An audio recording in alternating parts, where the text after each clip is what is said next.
representar o teu clube de coração não tem preço. Então, agora em termos de títulos, com certeza, e de prestígio individual, a Inter de Sim, Milão é muitas vezes você ganha a Liga dos a Inter de Milão me botou em um outro patamar.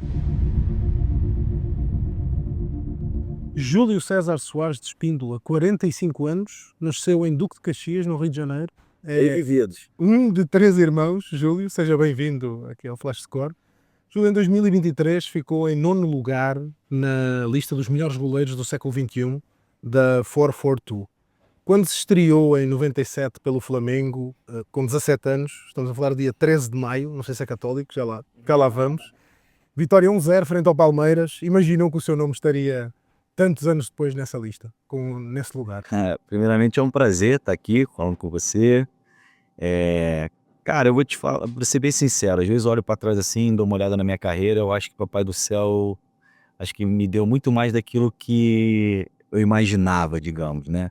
Então, como você citou, acho que com 17 anos você fazer uma estreia, um time do Flamengo, que é um time de expressão, né, de maior torcida do Brasil, e você com apenas 17 anos ter essa oportunidade, realmente é muito gratificante. E aí depois, óbvio, você com 17 anos faz uma estreia, então você desperta, né, alguma curiosidade para aqueles que, os entendedores do futebol. Quem se sai goleiro, 17 anos já está jogando uma semifinal de Copa do Brasil com o Flamengo contra um Palmeiras, né, de Peloso, de Djalminha, Viola, enfim.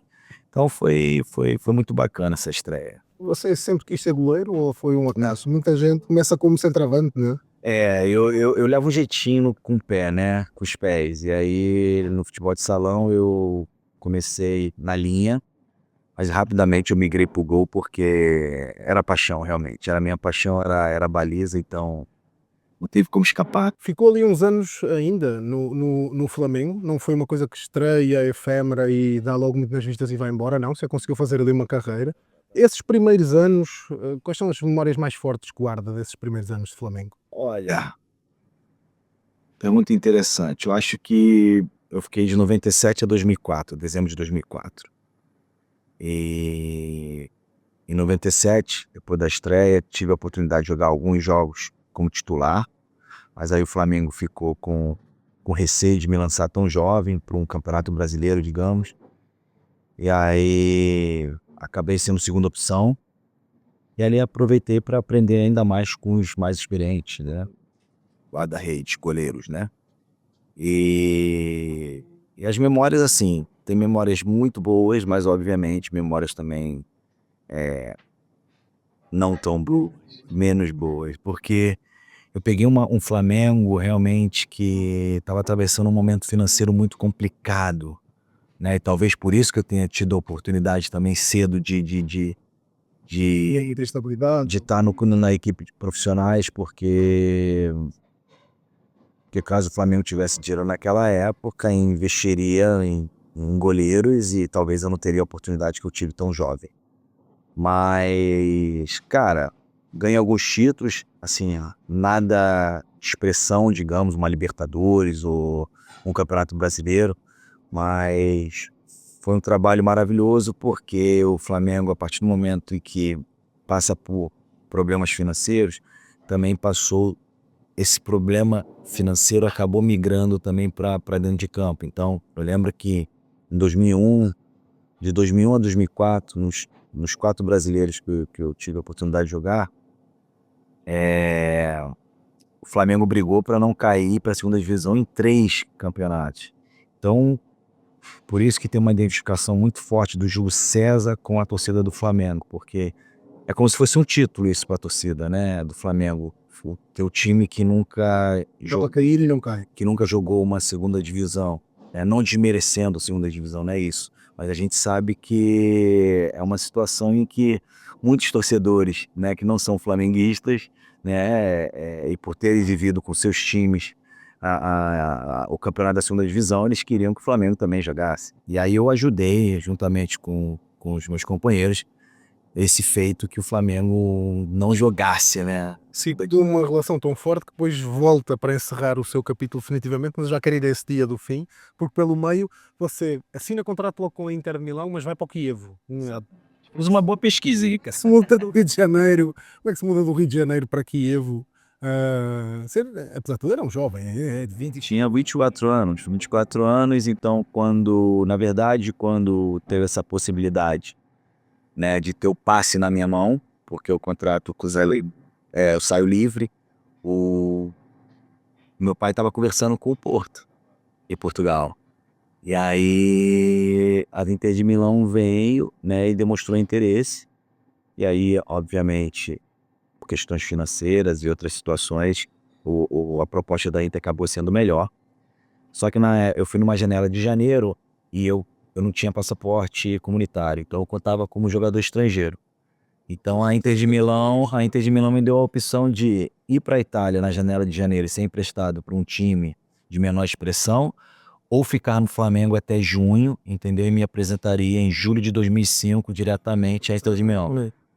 E aí eu optei realmente já para a Itália, porque eu já queria aprender o italiano, já queria aprender um pouco da cultura italiana, o futebol italiano, para eu chegar na Inter mais preparado, porque eu sabia que a competição ia ser muito grande, porque a gente tá falando de Francesco Toldo, que era o goleiro da seleção italiana na época, o Fabian Carini, que era o goleiro da seleção uruguaia. Então eu sabia que eu estava indo para uma disputa de gigante, né? Champions League, literalmente. Exatamente. Então eu queria chegar mais preparado, e essa foi a opção. E E aí aí foi bom. e o que eu fui, não, e o que exatamente, o que eu foi uma escola para mim maravilhosa, em termos em todos os termos, em todas as situações que eu, né, descrevi aqui para você.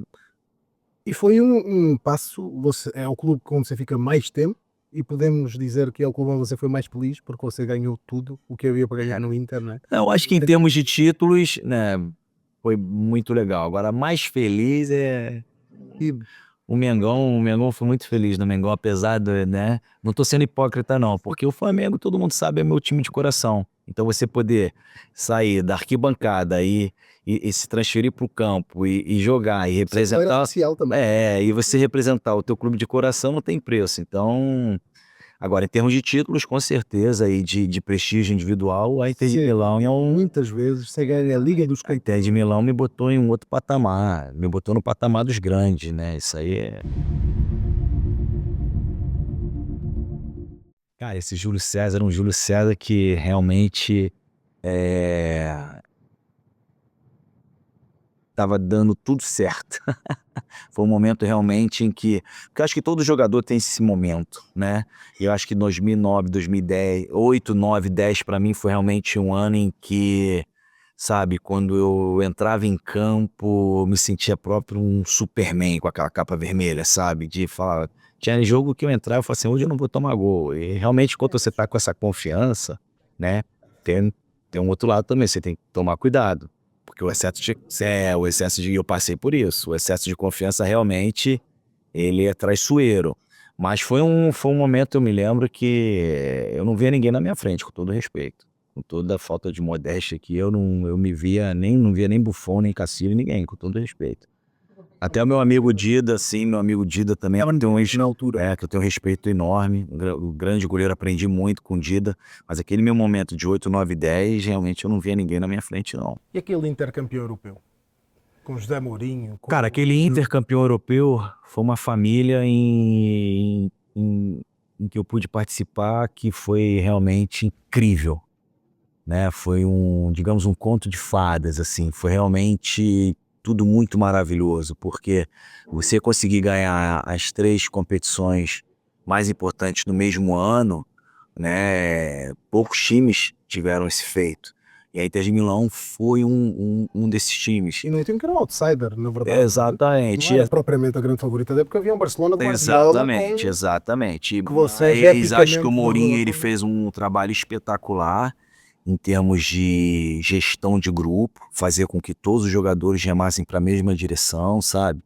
Eu acho que e propriamente os jogadores, era realmente uma família, porque tinha muito jogador de nome, muito jogador bem-sucedido, muito jogador respeitado no mundo do futebol. e que a gente, dentro do vestiário, a gente conseguiu, né, fazer que não existisse vaidade, que qualquer coisa que desse errado em relação a ego, sabe, vaidade, essas coisas todas, a gente já freava. Então, eu acho Estamos a que falar, Júlio, desculpa interromper, só para situarmos, estamos a falar de Materazzi, Schneider, mas também de jogadores Pandev, Milito, jogadores que depois também parece que desapareceram, acabaram por ter ali aquele lápis. Você acha que isso é muito obra de Mourinho? Você acha com que certeza, ele extraiu o máximo de vocês daquele com grupo? certeza, com certeza. Eu acho que a forma dele de trabalhar. Ele conseguia tirar de você, ele pegava você que estava vendo de repente um momento normal, ele fazia você virar o melhor jogador da tua posição. Entendeu? Então eu lembro que só naquele.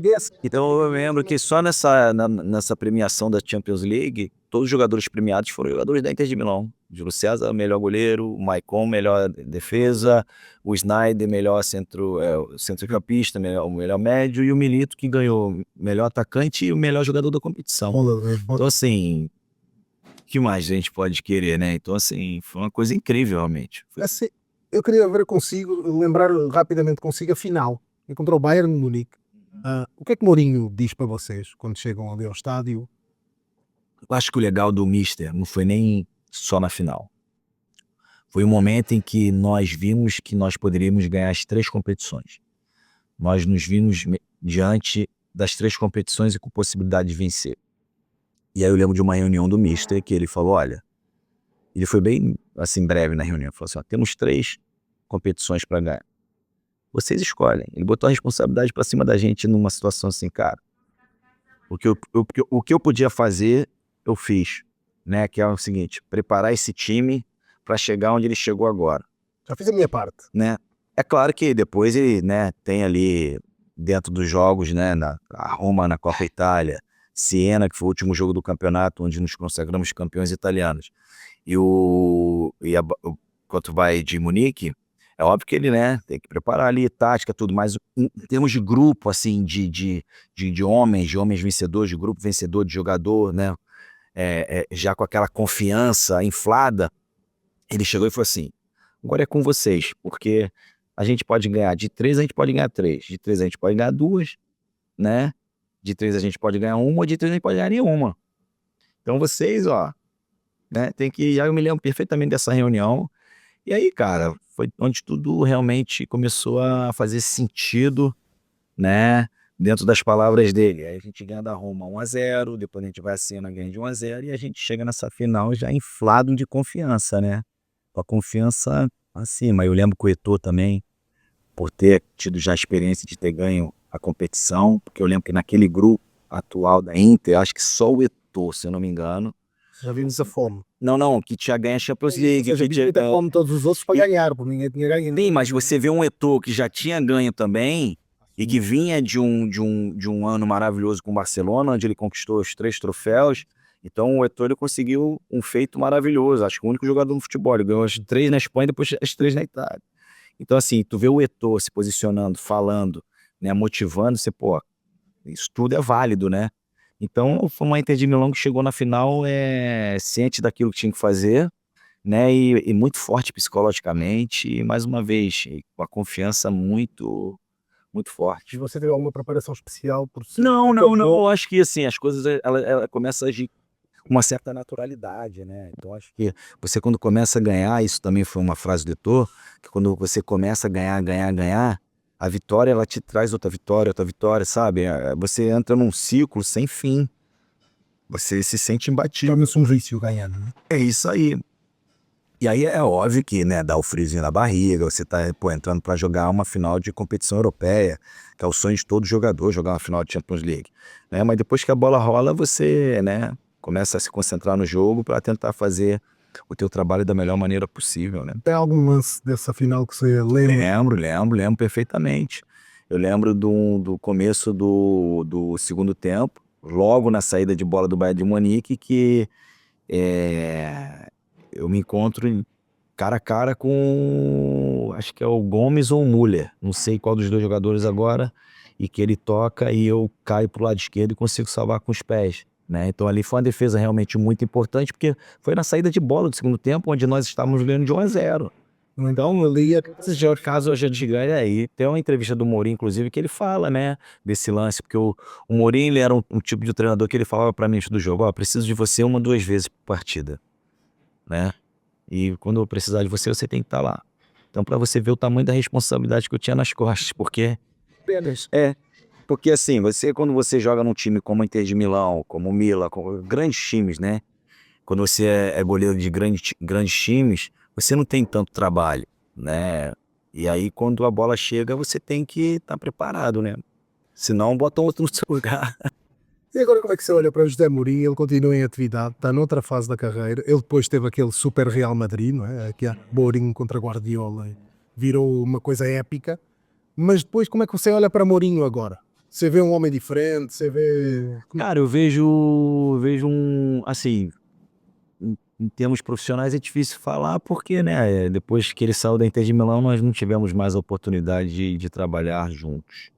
Mas eu vejo, assim, dentro daquilo que eu posso falar, é que de vez em quando, obviamente, a gente se encontra, porque o mundo do futebol é pequeno, alguns eventos de futebol, né? Então, eu vejo um mister mais calmo, um mister mais tranquilo, Mas né? Mourinho, Mas não digo de maturidade, né? Mas eu vejo um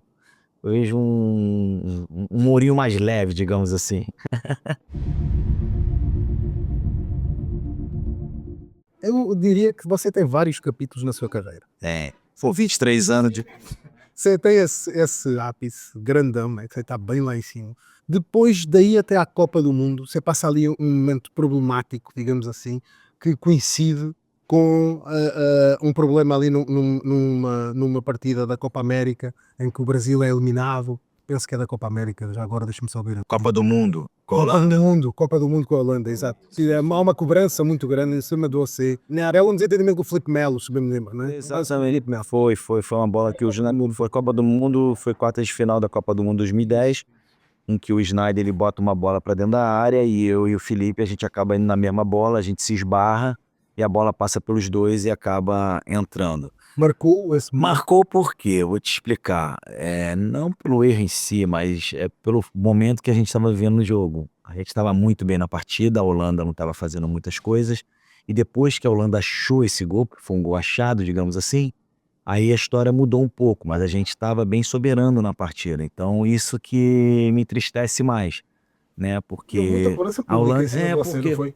No Brasil, não, mas eu tinha sou um ideia cara que que eu... li muita Não, coisa. não, não, não, eu digo que... Não, é porque eu sou um cara muito autocrítico, né? Então eu sei quando eu erro, se eu me cobro, e eu nunca me escondi.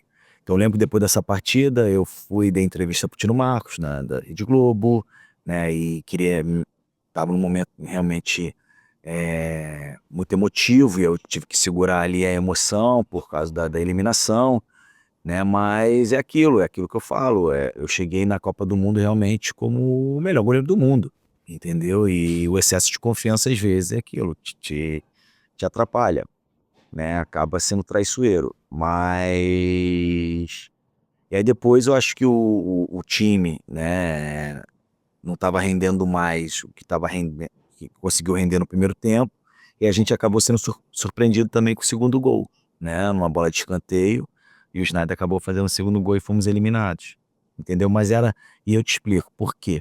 Porque era um grupo, né, aquele grupo da Copa do Mundo de 2010 era um grupo que tava redondinho, tava, sabe? E aí, por isso que me machuca tanto, porque a gente teve uma Você fase... sentiu que era ali. Ia dar. Eu não sei se a gente ia ser campeão do mundo, mas afinal a gente tinha que jogar. Aquele grupo merecia jogar a final. Aquele grupo merecia jogar com a bola dourada contra a Espanha, porque a Espanha também estava muito forte, Muito. entendeu? Mas eu acho que a final a gente poderia ter chego. Vamos avançar para 2014, de Copa em Copa, um dia além do ideal, que aí você chega noutra posição completamente diferente. 2010 você era o melhor goleiro do mundo, 2014 você vira suplente do Queen's Park Rangers da Copa, sai por outro. Mas tem uma situação porque o treinador é muito amigo do Rob Green. E aí não tem jeito, porque eu vou te falar, eu agarrei tanto no Queen's Park Rangers, eu fiz um excelente trabalho no Queen's Park Rangers, e não me deixa mentir as imagens, porque hoje com imagem a gente pode comprovar tudo, né?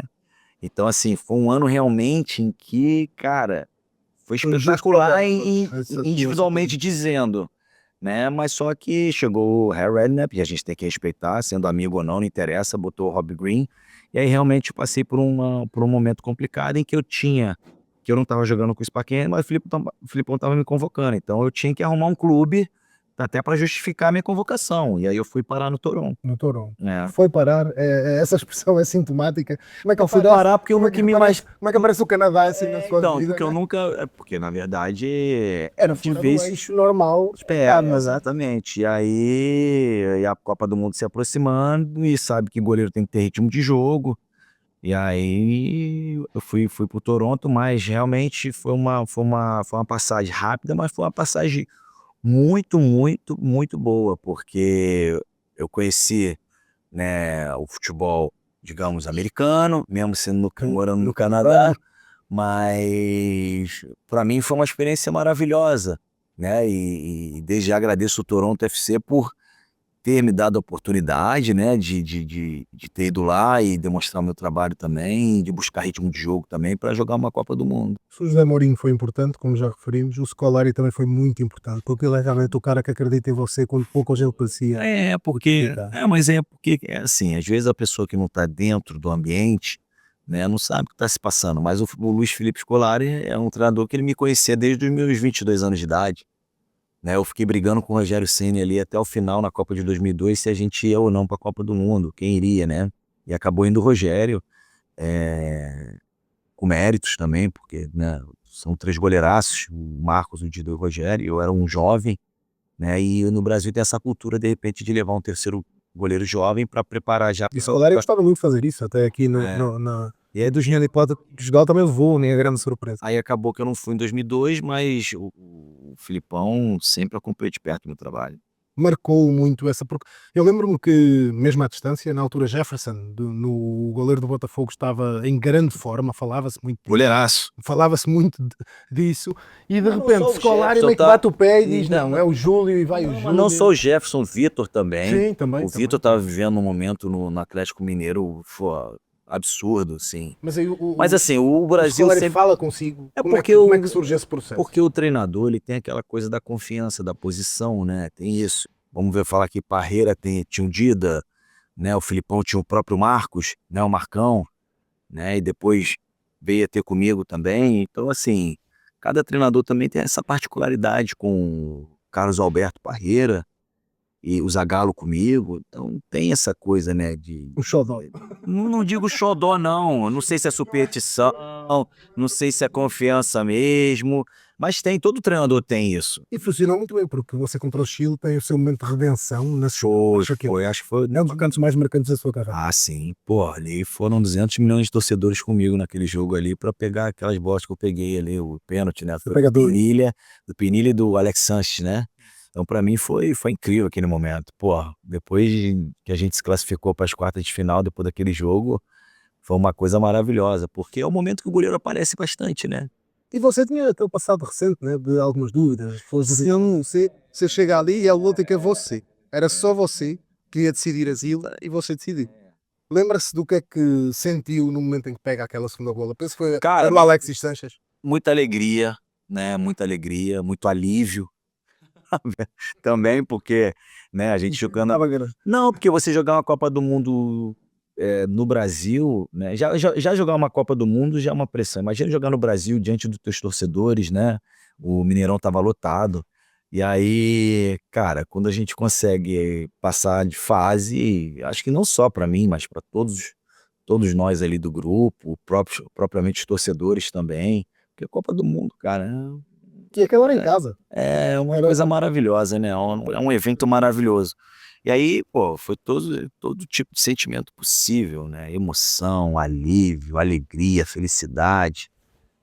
Pensava nos meus familiares também, porque o familiar também sofre também com a gente. Então, Por fora, que é o pior. é, Você podia fazer alguma coisa, mas eles não, só podiam acreditar em você, né?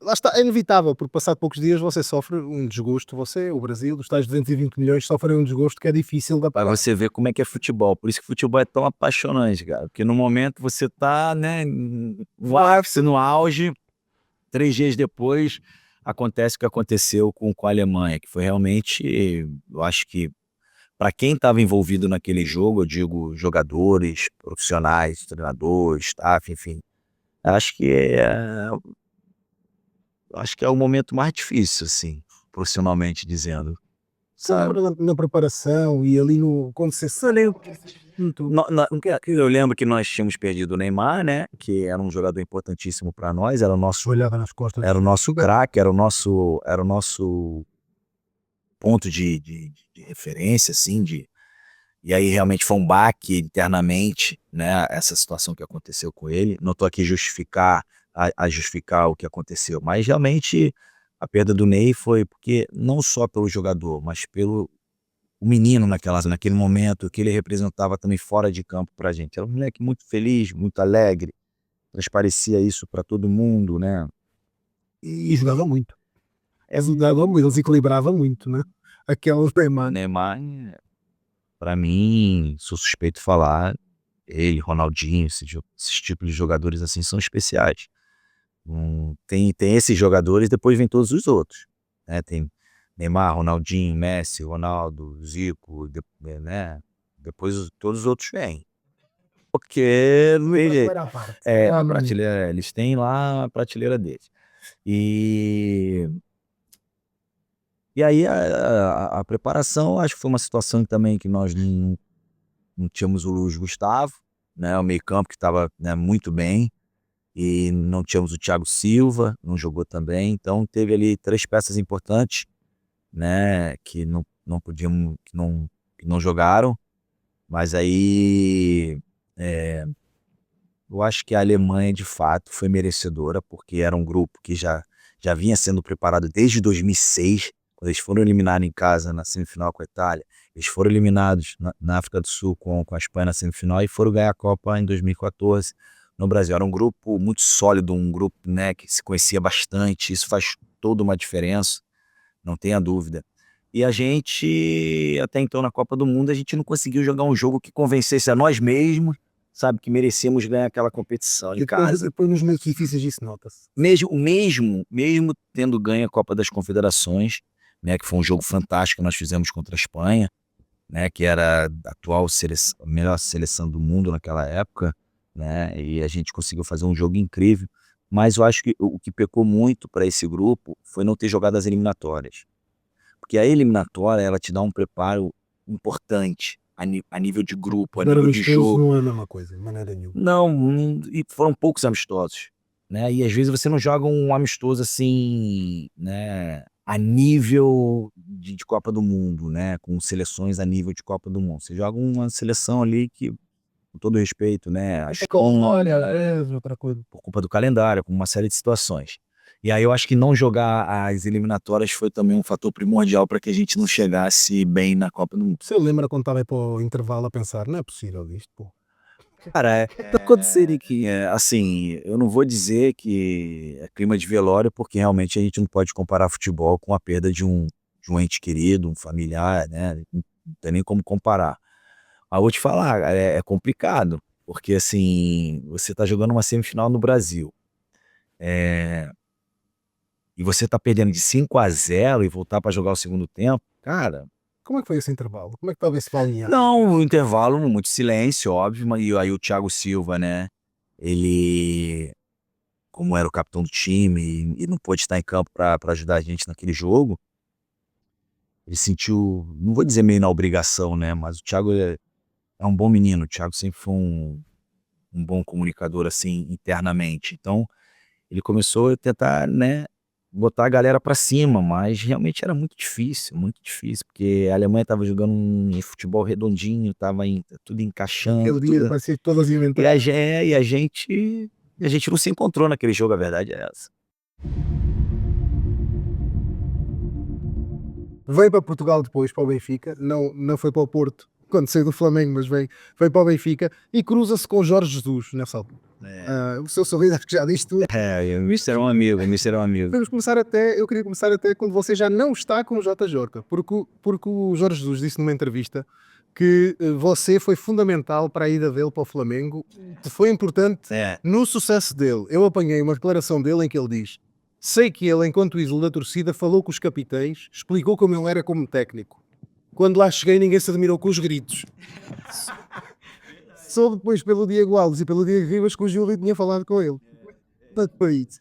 Foi porque, assim, quando o Flamengo, né, tava começando a flertar com o Jorge Jesus, eu não vou dar nome, obviamente, mas uma pessoa importante do Flamengo me ligou perguntando como é que era ele, né?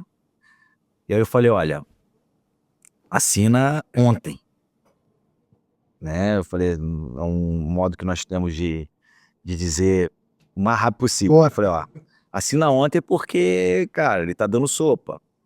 E aí ele perguntou como é que era. Aí eu falei, olha, um mister, né, tem um jeito especial de ser, isso aqui, mas eu vou te falar, se não for o melhor que eu trabalhei, foi um dos melhores que eu trabalhei. Ele realmente, ele é fantástico e se ele entender direitinho para onde ele tá indo, tem tudo para dar certo. E aí depois me liga Diego Alves, me liga Diego Ribas, me liga Márcio Tanuri, o doutor, né, querendo saber do Jorge Jesus, porque tinha esse ponto, quem é Jorge Jesus, né? E aí eu converso com eles e falo, olha, eu nunca falei isso publicamente, eu acho. Eu falei assim, olha, pessoal, o que eu posso dizer para vocês é o seguinte, ele tem um jeito especial de ser, né, assim, assim, assado, mas vai atrás das ideias dele. Fecha com ele, que se vocês fecharem com ele, vocês vão ter grande chance de ter sucesso juntos. Quando ele começar os gritos, isso, aquilo, entra no ouvido, sai pelo outro, não fica, mas quem é Jorge Jesus? Ganhou o quê? Porque jogador tem essa vaidade, né? Essa coisa de que, eu sou fulano de tal, ganhei isso, e o outro não ganhou nada. Internamente tem isso. E aí a minha situação com os capitães foi isso, foi assim, cara, ó, acredita no que ele vai levar para vocês. E depois, Pô, esquece, foi incrível. começou a receber muito feedback, dizer, você tinha razão. Não, e o Diego Alves me ligava, falava, você faz parte disso, né, essas coisas, né. Mas, obviamente, que os jogadores foram inteligentíssimos, entenderam, né, o que o mister estava querendo deles, mas só que o mister tem uma coisa também, o mister fala que se não for o melhor grupo, foi um dos melhores grupos com que ele trabalhou.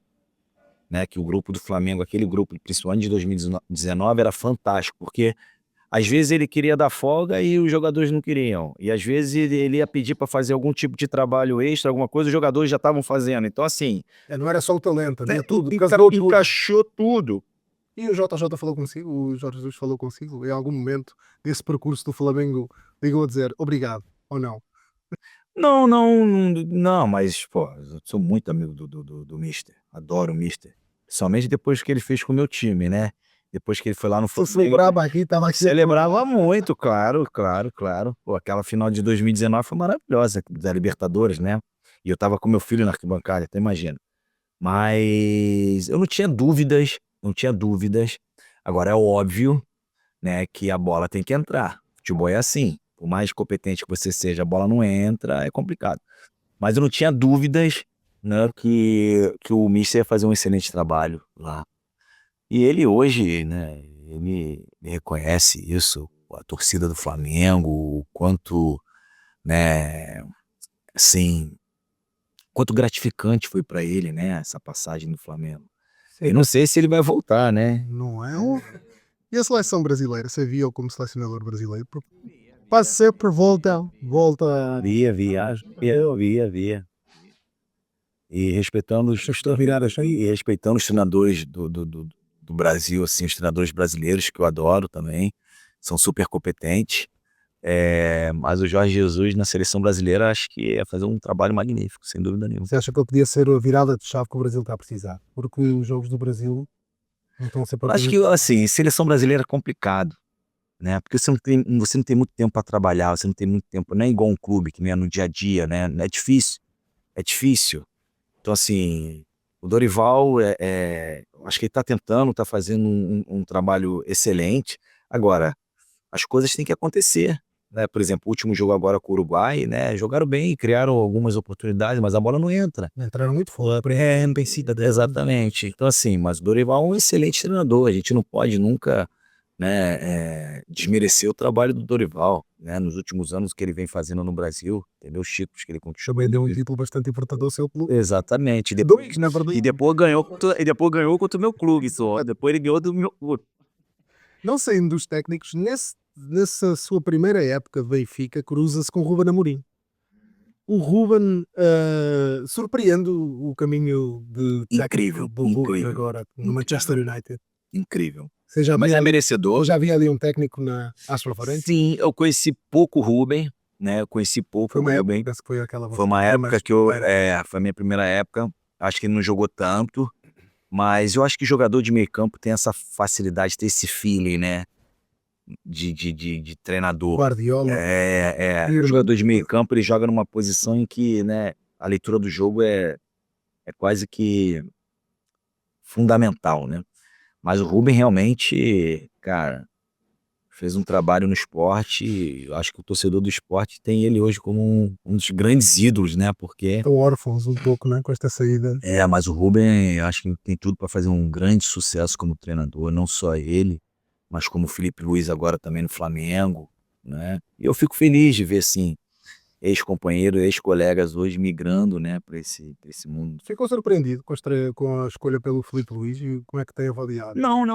Eu acho que a partir do momento que o Felipe começa ali já a treinar as categorias de base do Flamengo, eu acho que o Flamengo já estava desenhando alguma coisa, né? Apesar de jovem, eu acho que o Felipe é um menino inteligentíssimo, uma pessoa inteligentíssima e que, né, trabalhou com grandes treinadores. Então você vê, né, uma coisa que eu chego a comentar, o Felipe Luiz, ele no Flamengo, ele não era um jogador veloz jogando na posição que ele jogava, ele não tinha velocidade, não tinha tanta força, mas era ele inteligentíssimo jogando. Então quem entende de futebol, né, se encantava com o jeito com que o Felipe se comportava em campo.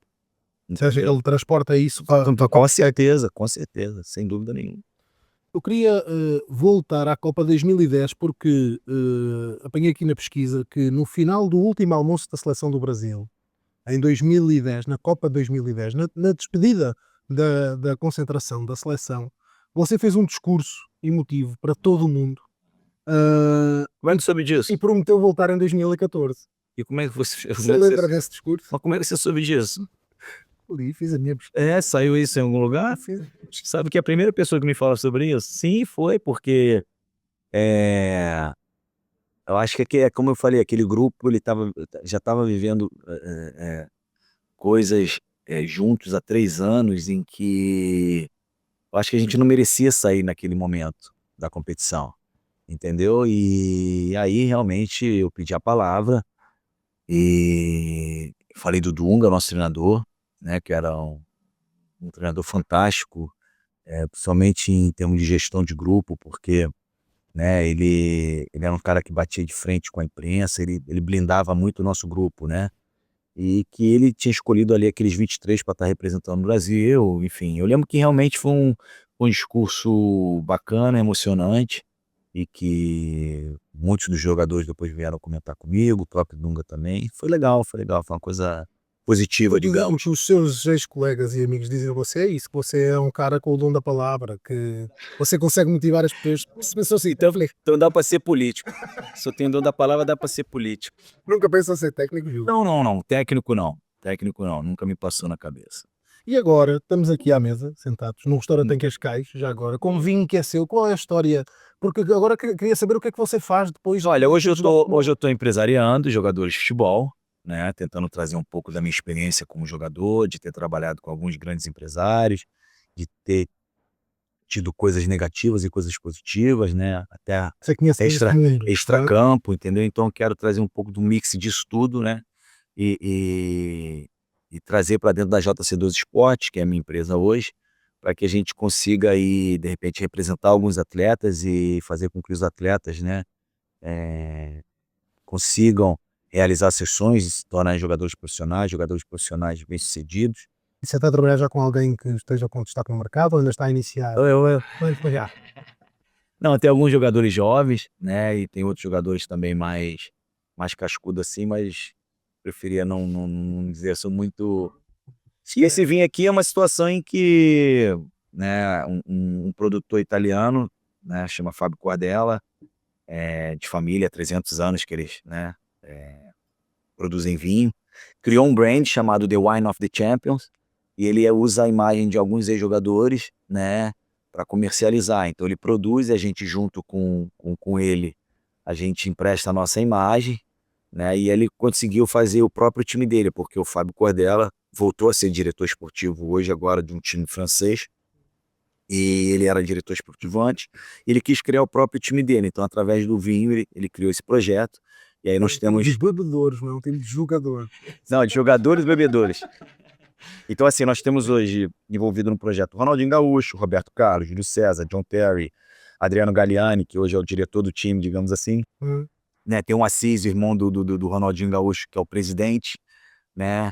Tem o Snyder, tem o Materazzi, são muitos nomes, o Lugano, eu não quero que me estender mais, porque eu vou esquecer alguém. Então, assim, o Sebastian Frey, a Mauro, enfim, muitos nomes assim de jogadores que tiveram sucesso enquanto jogadores, e agora a gente juntos estamos tentando... Quem vive um pouco mais afastado do futebol acredita muito naquelas rivalidades enquanto os jogadores estão aqui, não gosta, odeia-se, tem aquelas picardias, mas desconhece que fora do jogo vocês são quase todos amigos e há algumas amizades. Com certeza, com certeza. Eu acho que o futebol, o mais legal do futebol é isso, é as amizades que você acaba Você fazendo. continua a conviver muito com os jogadores? Muita gente diz que não, né? Muitos ex-jogadores falam assim, no futebol não se faz, faz. Sabendo, sabe, como é que eu posso dizer?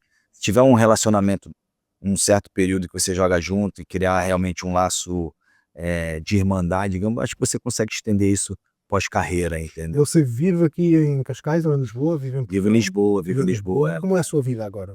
Aos 45 Eu anos? viajando bastante, faço alguns eventos, né, de FIFA, UEFA, né, e... A JC12 é uma marca JC12 Esportes vai ser, né, a JC12 Esportes é uma empresa em que está migrando agora, né, no mundo empresarial, e que espera poder ajudar, assim, muitos atletas, né, a serem bem-sucedidos, e principalmente não só dentro de campo, mas fora de campo também, saber gerir também, né, o seu patrimônio, né, porque a gente sabe que a carreira de jogador de futebol é curta, então você tem que também pensar no futuro, né, então... Por que você escolheu Lisboa? Por que é que preferiu ficar aqui? Porque não Milão? Porque não... Porque Lisboa é uma cidade muito parecida com o Rio de Janeiro, né, em termos de clima, tudo, e eu, como um bom carioca, né, já fora do Brasil já desde 2005, eu não me vejo morando de novo no Brasil, né, e aí escolhi Lisboa porque é uma cidade muito parecida com o Rio.